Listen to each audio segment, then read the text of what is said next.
the warm introduction.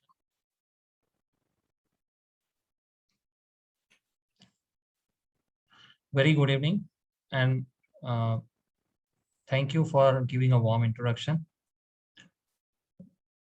We will straight away start with our lecture.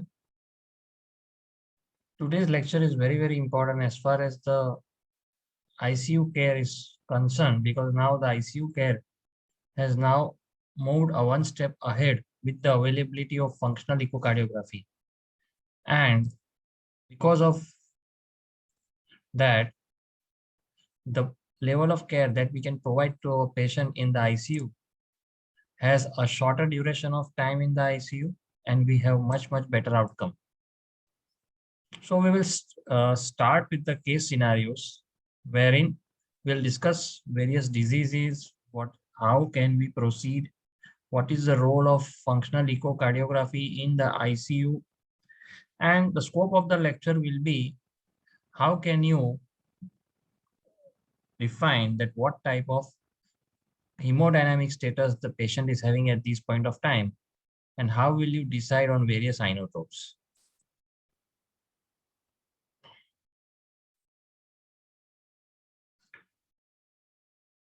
We'll start with the first case.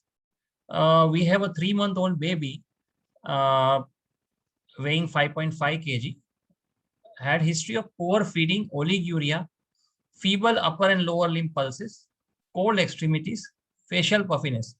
All the signs and symptoms are important. So now you have blood pressure. Blood pressure is 32/20, which is low for a 3-month-old neonate. The heart rate is 190, which is high. The second heart sound is loud, and there is no murmur. The child is having tachypnea, subcostal retraction, bilateral diffuse crepitations, and 4 centimeter hepatomegaly. The ABG was done, which showed pH of 7.05 and bicarb of 12, which means the patient is having severe metabolic acidosis. So what was done? Chest X-ray. Chest X-ray showed huge heart with pulmonary edema type of picture. So what next was done? 100% oxygenation was started. Fluid challenge was given. Inotropes was started. High doses were given. Correction of acidosis was done. But everything was in vain. The oliguria was not responsive. The hypotension persisted. And the acidosis also persisted. Everything was in vain. So what are we basically dealing with? Nothing is responding. So we are dealing with oliguria, feeble pulses, cold extremities, low blood pressure, which means child is having tissue hypoperfusion. Child is having facial puffiness and hepatomegaly. This is suggestive of systemic venous congestion. What does systemic venous congestion suggest? Systemic veins are congested, which means that the right heart is not able to pump the blood forward. Either there is obstruction or the function is hampered. Bilateral crepitations and pulmonary edema on chest X-ray. This is the sign of pulmonary venous congestion. What does pulmonary venous congestion suggest? Pulmonary venous congestion suggests that the left heart is not able to pump the blood forward, either because of obstruction or because of ventricular dysfunction.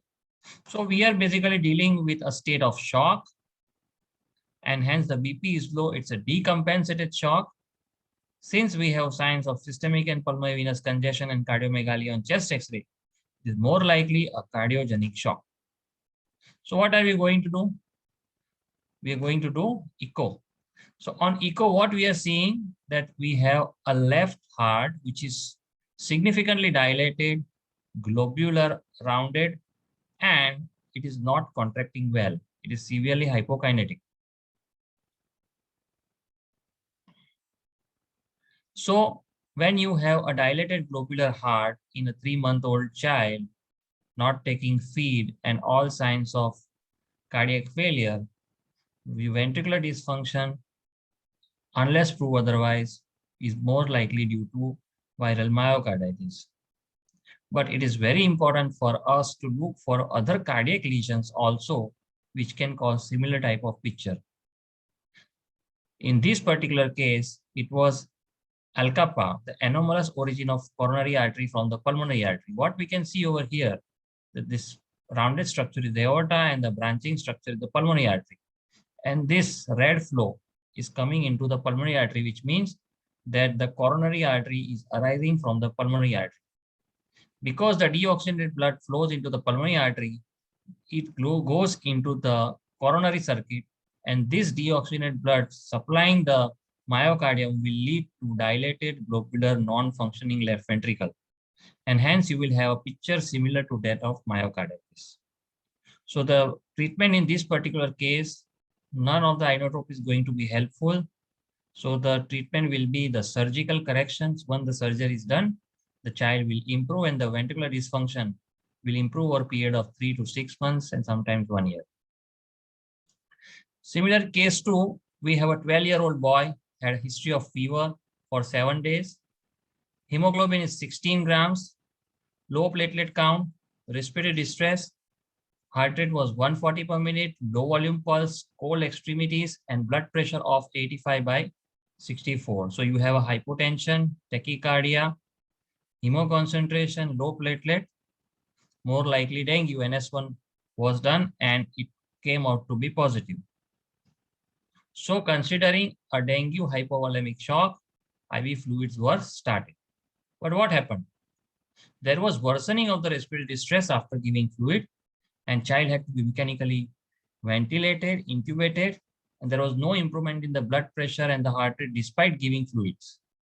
So when this was happening, considering that probably this has worsened to septic shock and noradrenaline and vasopressin was also added. But after doing this, child still continued to have hypotension and cold extremities and even tachycardia persisted. So what was done? Echo was done. Echo showed dilated, non-collapsing inferior vena cava, this IVC. This is the liver, and we can see a dilated, non-collapsing IVC. And what another finding which we can see over here is, we can see the red flow or the flow reversal in the hepatic veins. When you see a red flow or the flow reversal in the hepatic veins, it means that the ventricle is not able to take the blood. The ventricle function is low or there is obstruction further. So the 4-chamber view showing ventricular dysfunction, the short axis view showing ventricular dysfunction, the ejection fraction is hardly 10%. The echo showed severe LV dysfunction with distended heart chamber. There was no third space collection. Hence, to begin with, this dengue shock was secondary to cardiogenic shock and not because of hypovolemic or septic shock, and hence the child is not responded to fluid as well as to the vasopressors. There was no third place collection and it was purely cardiogenic shock right from the beginning.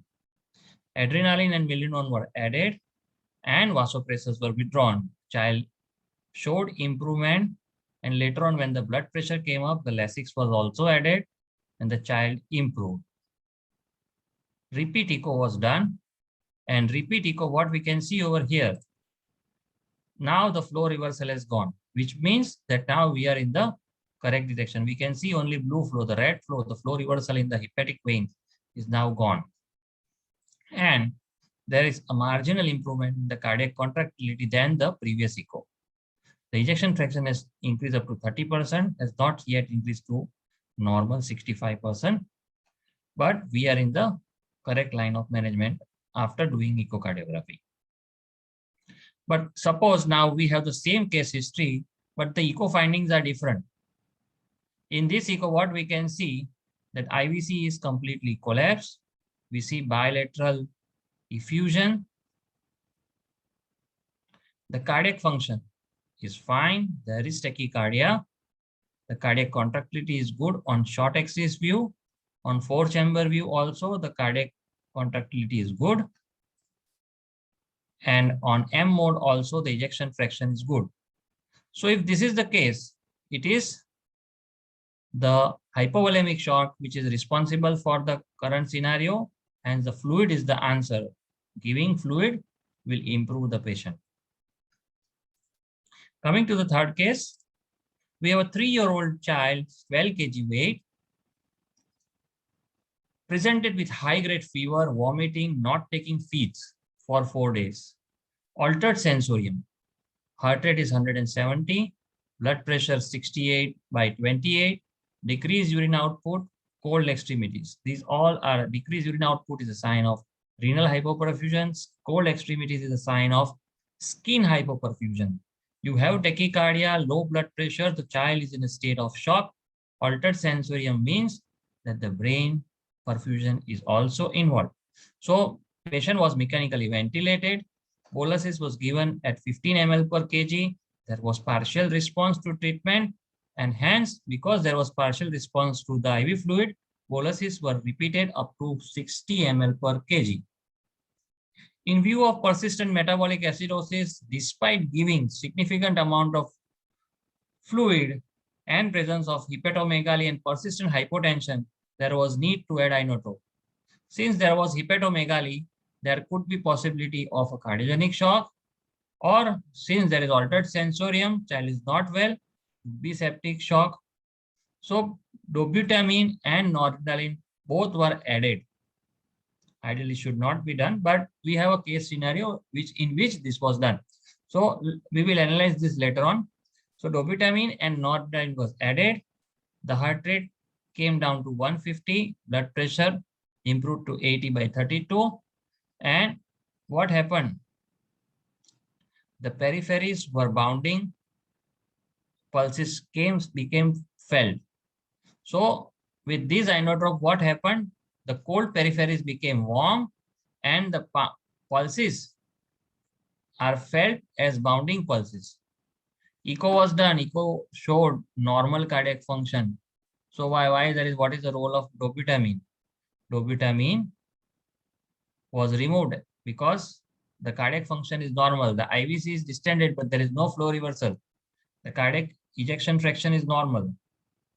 We can see a normal contracting four-chamber view and a normal contracting left ventricle short axis view. So we are dealing with a warm septic shock, which improved with a noradrenaline. The cold shock became warm shock after giving noradrenaline. And the dobutamine was discontinued. Vasopressin was added, and on noradrenaline and vasopressin, the child improved and was stabilized in 2 days. The child was extubated and weaned from the vasopressor. So now we have one more scenario. After the child has improved, again after 3 days, the child had breathing difficulty. The peripheries again become cold, and chest X-ray was done. The chest X-ray showed a huge cardiomegaly, which was not there in the previous chest X-ray. And now we have cardiomegaly with venous congestion. Echo was repeated again in the same child. The child had showed signs of improvement. The altered sensorium went away. And again, the child deteriorated with now echo findings showing flow reversal in the hepatic veins and distended IVC. Now the left ventricle has become dilated with poor contraction. So how do you explain this event in this particular case? So the blood culture which was sent came out to be positive for salmonella.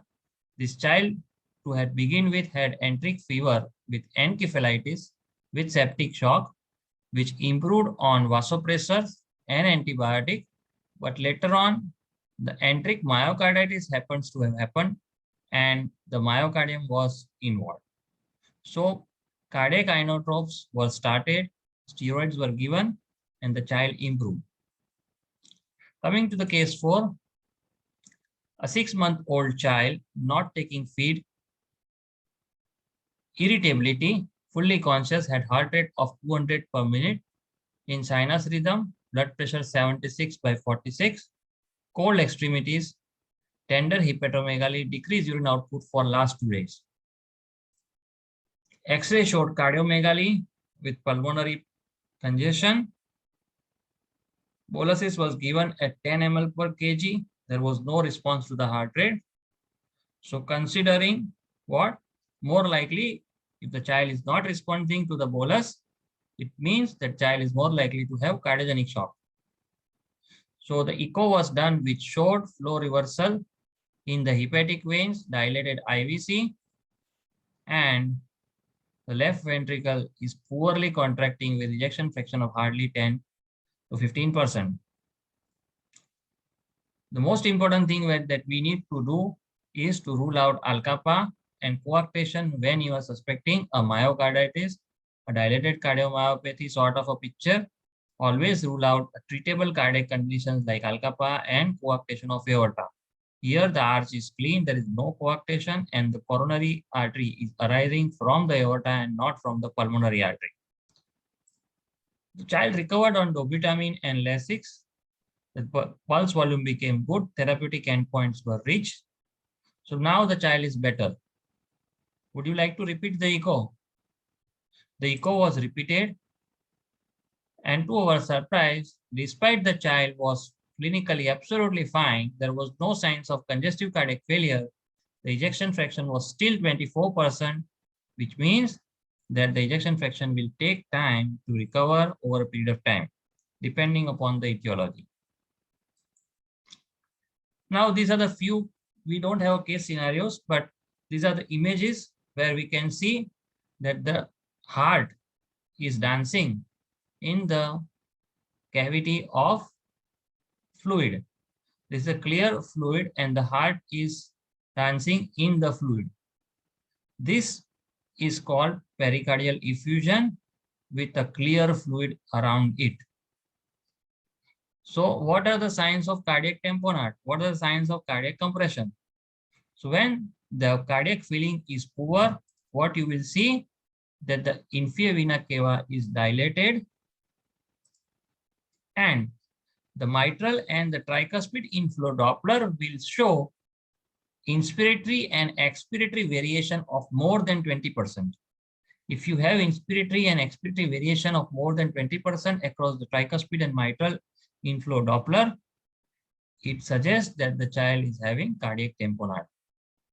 It means that the external compression is a major issue and you need to release the pressure. This child had recurrent episodes of pericardial effusion secondary to uremia. So now this is second case of pericardial effusion where we can see the heart is, there is a thick fluid surrounding the heart and this heart is not dancing.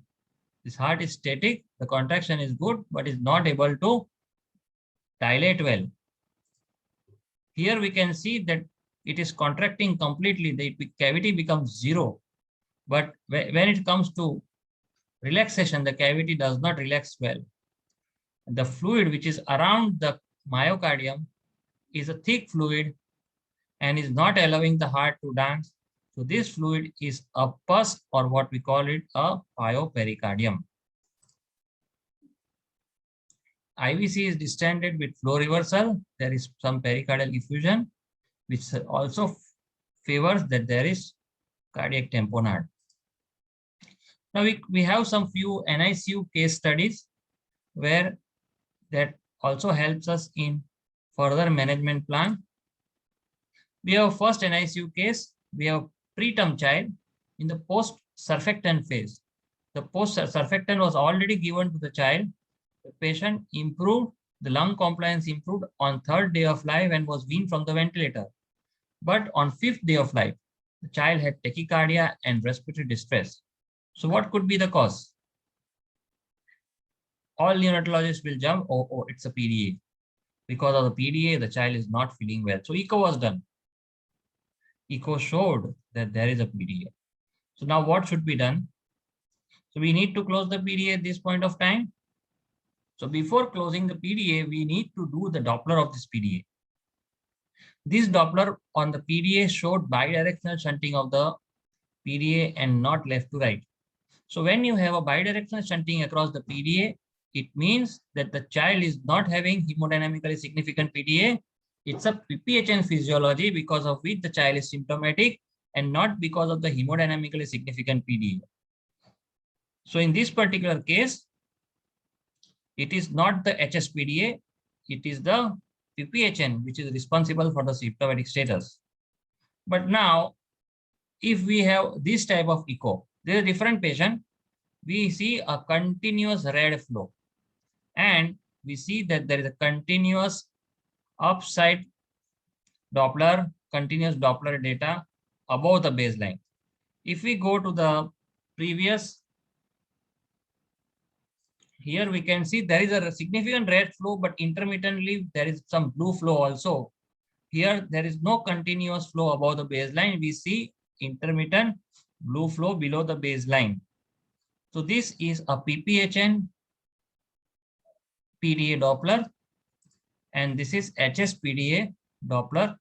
So in this particular case, bidirectional shunting of the PDA went in favor of PPHN and not the HSPDA physiology.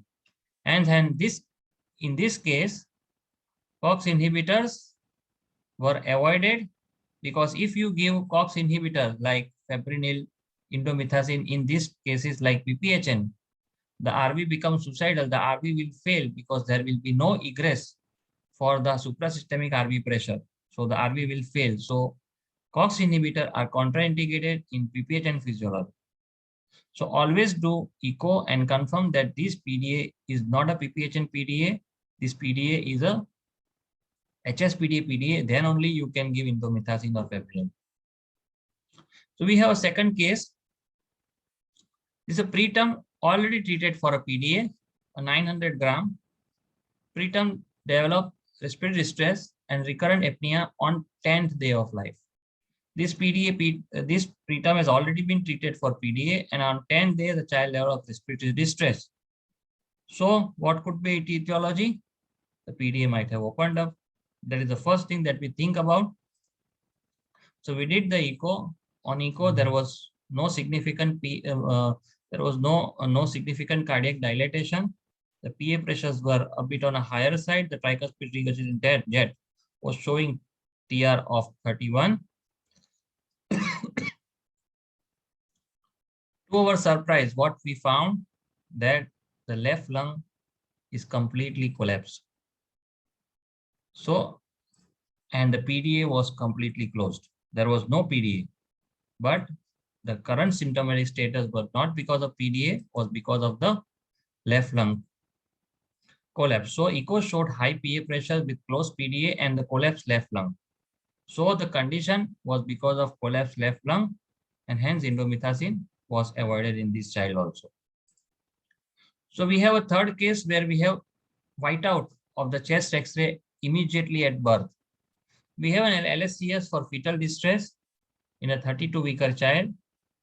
After birth, the child had secondary apnea and needs intubation. The chest X-ray showed whiteout of both the lungs with cardiomegaly, and echo showed PPHN type of picture. The RA-RB are dilated, PFO is right to left, RV dysfunction, IVC dilated. This is a case of echo where we can see that the left ventricle is D-shaped. D-shaped left ventricle means that the right ventricle pressure is so high that the interventricular septum straightens up to form a D-shaped left ventricle. And to our surprise, what we can see that the PDA was closed at birth. Any child who was having a secondary apnea immediately at birth, and you see the PDA is closed, it is unlikely. Any hypoxic event at birth will prevent the PDA from getting closed. If the PDA is closed at birth, it is very likely that PDA is closed antenatally inside the mother's womb. So that could be the reason for fetal distress and for early delivery. So in this case also, the premature closure of ductus was the etiology responsible for a PPHN type of illness. So now this is a fourth case where I would like to emphasize on don't jump on the diagnosis of PPHN. Any neonates, when we stamp a diagnosis of PPHN, there are two congenital heart disease which will have a normal four-chamber. All duct-dependent lesions, all cardiac lesions, when present in the neonatal age, will have abnormal four-chamber view, and hence even on four-chamber view, you will see ASD, VSD, pulmonary atresia. All the things will be picked up on four-chamber view, abnormal four-chamber view. But there are two lesions where the four-chamber view will be normal and won't be able to pick up the lesion, will be a frequent miss, and you end up with a diagnosis of PPHN and you treat that patient as PPHN. And later on, the child does not improve and it turns out to be a TAPVC or coarctation. So TAPVC and coarctation are the two most important diagnoses in a neonatal age which could be missed, because these two conditions are the only condition which have a normal four-chamber view. So what are the clues to exclude TAPVC? A three vessel in a subcostal view will give you strong suspicion, obligatory right to left shunt across PFO. In PPHN, you might have right to left, bidirectional, left to right, any sort of a shunt. But when you have obligatory right to left shunt, one should suspect TAPVC, common chamber behind left atrium. So in this, what we can see over here is, so this is a normal subcostal view where we see only two vessels, the IVC and the aorta, and this is the liver and the stomach shadow. The subcostal view, we see only two vessels. But if we see three vessels, the IVC, the additional channel, and the aorta, the third vessel is additional. This is the descending vertical vein, which is suggestive of TAPVC. So when you see three vessels in a subcostal view, one should suspect TAPVC.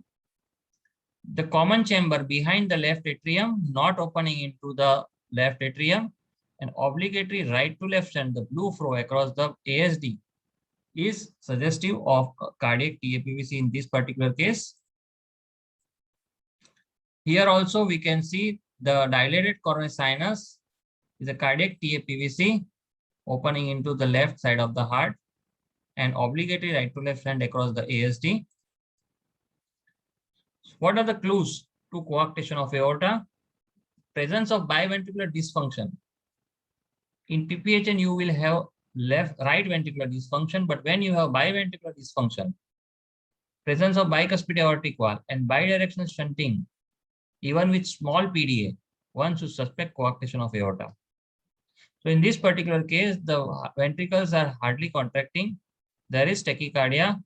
We can see the fibrillary mitral and tricuspid wall. They are not really opening well because there is no egress for the blood. There is obstruction. So in this particular case, there is a small PDA. Small PDA means the PA pressures have fallen and now PDA is closing. But in this patient, the PDA is though small enough, but still it is shunting bidirectional, suggesting that PA pressures are high. So when you have these three scenarios, one should suspect coarctation of aorta. So this is bicuspid aortic valve. When you have bicuspid aortic valve, two cusps instead of three cusps, one should suspect coarctation of aorta. So summarizing the approach to shock echo perspective, when you have a shock-like patient in shock state, manage ABC, SS and reassess vitals, check for signs of organ hypoperfusion. What are signs of organ hypoperfusion? Skin, kidney, and CNS, brain. Skin will become cold, extremity peripheries, the pulses will be felt less, pulses will become feeble, and the capillary refilling time will decrease. If renal hypoperfusion, oliguria will be there, and when CNS is affected, the sensorium will become altered. Signs of systemic venous congestion, hepatomegaly, ascites, facial puffiness, one should think of systemic venous congestion. Crepitations, pulmonary edema on chest X-ray, one should think of pulmonary venous congestions. When try to identify these features, whether the blood pressure is normal or abnormal, quantify whether it's compensated or decompensated shock, give fluid. In case of when you're suspecting a cardiogenic shock, you can start at 10 to 15 ml per kg of fluid over a period of half an hour and see the response. But when you're suspecting a hypovolemic shock or septic shock, you can give up 20 ml per kg over half an hour, see the response, and you can give up to 60 ml per kg. If you want to give 60 ml per kg or more, then you have to take central line. Now, coming to the selection of inotropes, how are you going to select the inotropes? So to select the inotropes, let us have some exercise on how you can, on eyeball view, you can see that the cardiac function is normal or abnormal. So this exercise, we have few scenarios. So looking at this, what we can see, whether the cardiac contractility is normal or abnormal. We can see a good contracting left ventricle. The cavity of the left ventricle is becoming very small during systole and adequately distending during diastole. So this is a good ventricular function, good left ventricular function. Now coming to this case, the LV is distended, the wall is thinned out, and the cavity is nearly not contracting. So the LV function is significantly affected. So in this particular case, the contraction is very good. We can see a good contracting ventricle. This particular case, a distended ventricle, not really contracting well. The ventricular function is down. In this particular case, the contraction looks very good. Now, similar case, the contraction is not really good. So we need to practice this so that we will be able to judge in our ICU as a pediatric intensivist or a neonatal intensivist. That helps us in selecting the inotropes. So this particular case, the contraction is good. Contraction is good. So how are you going to select the inotropes when the left ventricular function is decreased? So selection of inotropes with reduced cardiac function. So further classification, which inotropes to be given based on whether it is a compensated shock or a decompensated shock. So when you have a maintained blood pressure, it's a compensated shock. Look at the peripheries. If the peripheries are warm, the blood pressure is good, means you are in the early phase, dopamine only will suffice. If the blood pressure is good, but the peripheries are cold, you have start with the dopamine and you might need to add milrinone if the metabolic acidosis persists despite 6 hours of giving dopamine. If the blood pressure is borderline, you might have to consider adrenaline. To begin with, if the blood pressure is low and the peripheries are warm, start with adrenaline and see the response. But if the peripheries are cold and low blood pressure, you need to start with adrenaline and dopamine or milrinone. So it will help to reduce the afterload, at the same time increase the cardiac contractility. So now selection of inotropes with a normal cardiac function. When the cardiac function is good, what inotropes are you going to give? So when you have a normal cardiac function, it's a not cardiogenic shock. So it could be a hypovolemic shock or a septic shock. So when you have a normal systolic blood pressure and a warm peripheries, warm bounding pulses, so you are in a state of warm septic shock, straight away consider septic shock and start noradrenaline. But if the peripheries are cold with normal systolic BP, think of hypovolemic shock and start with volume. If the blood pressure is less, still the peripheries are warm, noradrenaline should be started and vasopressin can be added if the adequate response is not seen only on noradrenaline. If the peripheries are cold, then it could be a septic shock, a hypovolemic shock mixture. You can give with volume at the same time noradrenaline. See, we are doing basically a class of echo, and hence this management is based on echo. Some might ask, sir, we don't have echo machine. So how are we going to judge whether the cardiac function is normal or not? So I have a very simple formula. If chest X-ray shows absence of cardiomegaly, absence of pulmonary edema, and on clinical picture, there is no sign of systemic and pulmonary venous congestion, it mostly rules out ventricular dysfunction. So when you don't have these features in your patient, then it is very likely that the cardiac function is normal. Consider it more like a hypovolemic or a septic shock.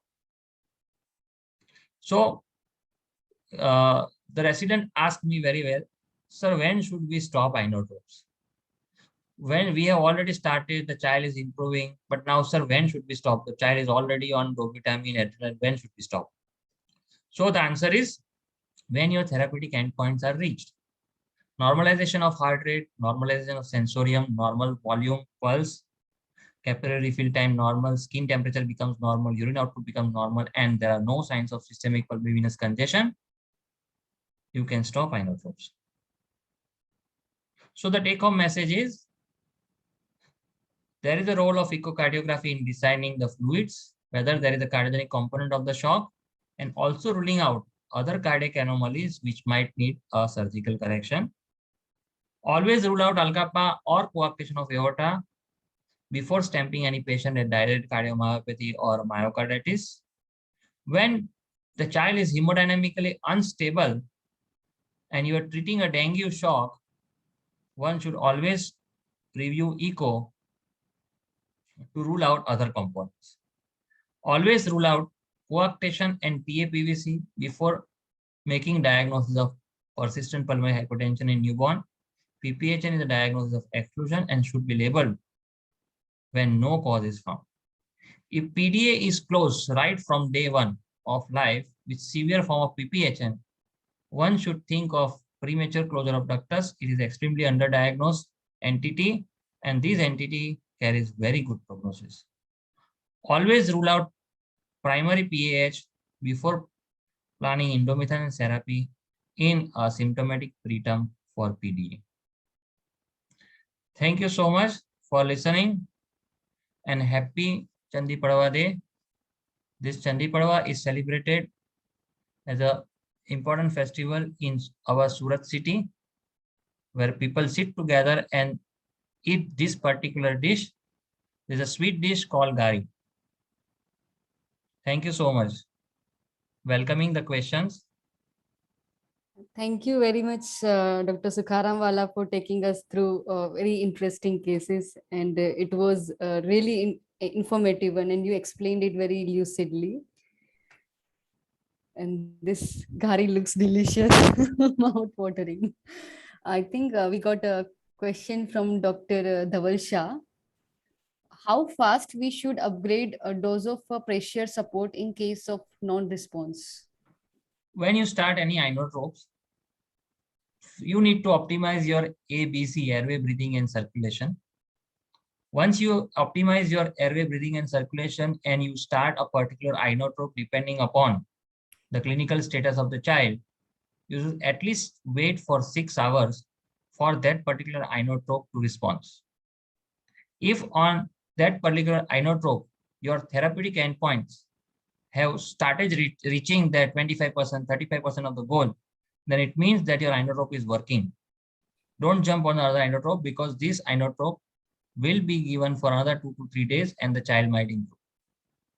But if you start the inotrope, the 6 hours are gone, your metabolic acidosis continues to be persistently present, the child is not maintaining, and the child is continuously deteriorating, you might consider adding an inotrope or changing an inotrope depending upon the clinical status. You might reconsider the type of shock and you might change the inotrope or you can add an inotrope.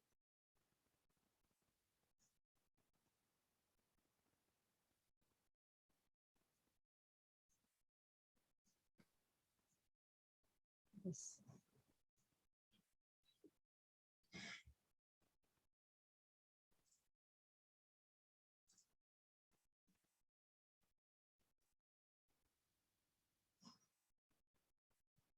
Participants, you can raise your hand or you can unmute yourself if you want to ask questions. Dr. Himanshu, very good evening. You are now allowed to talk.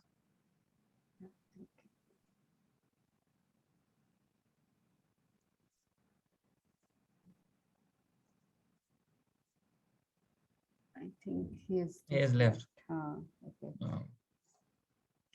Dr. Himanshu is the chief pediatric intensivist in our Surat city and does a very good job. There are no questions in chat box, sir. Okay. Shall we end this session, sir? Yeah, sure. Okay. Thank you very much. Thank you so much. Thank you so much for listening. Okay. Bye bye. Take care.